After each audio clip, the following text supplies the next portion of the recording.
Hello mga beshies! So for today's video ay dadalhin ko kayo sa Angel Fields Nature Sanctuary dito yan sa Santa Rosa, Tagaytay Road, Silang, Cavite. Lagi ko to nakikita kapag aakyat ako ng Tagaytay. Akala ko nga dati events place lang siya. Pero meron din pala talaga siyang restaurant sa loob. So they accept walk-in guests.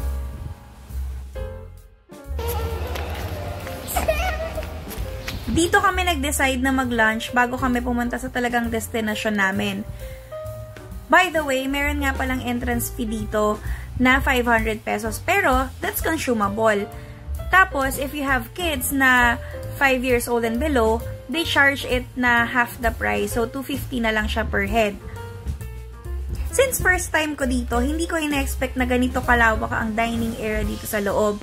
So, meron silang alfresco dining and meron din silang yung air-conditioned na dining hall. And, I must say na perfect talaga tong place na to for events. Lalo na, I heard na marami talaga ginagawa tong wedding reception. Aside from being a restaurant and an events place, perfect tong place na to for family bonding kasi dito, you can interact and feed the animals.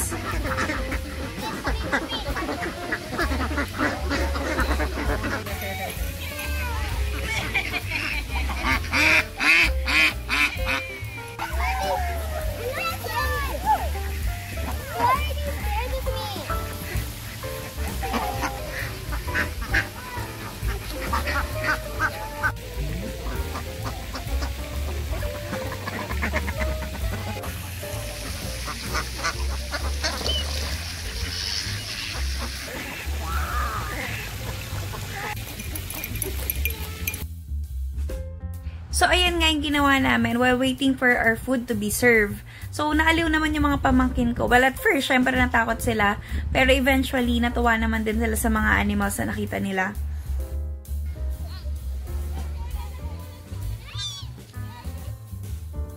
So, nung ready na yung food namin, tinawag kami ng waiter. So, syempre, bago kayo kumain, kailangan maghugas ng kamay. And nakakatuwa kasi ang ganda ng CR dito ha. Ang lawak.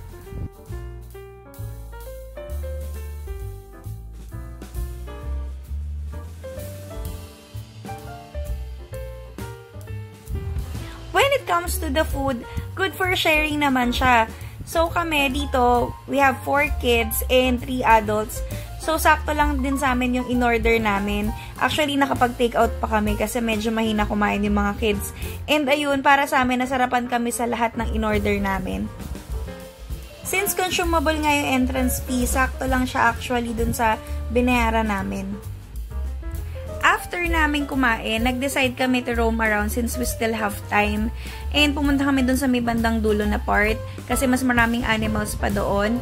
And if you're lucky enough na makita nyo yung caretaker doon, they will allow you to feed the turtles.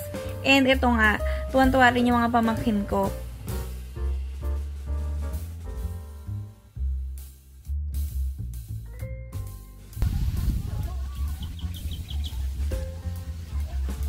DJ!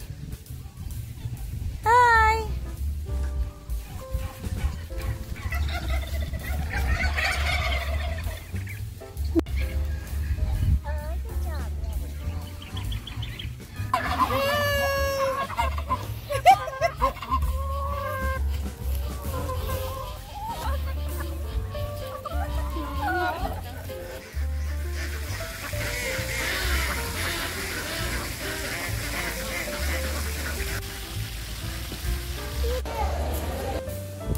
And that's it for today mga besh. Thank you for watching. Don't forget to click like, share, and subscribe. Buyers!